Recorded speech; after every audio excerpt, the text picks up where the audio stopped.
എന്തു പറയും ഞാൻ, എന്തു പറയും ഞാൻ, എൻ്റെ ഭഗവാനോടെന്തു പറയും ഞാൻ.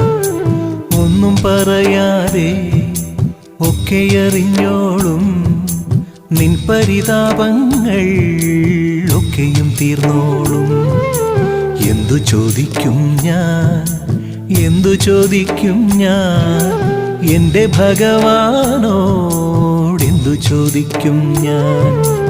ഒന്നും ചോദിക്കാതെ ഒക്കെയും തന്നോളും നിന്റെ അഭീഷ്ടങ്ങൾ ഒക്കെ നടന്നോളും.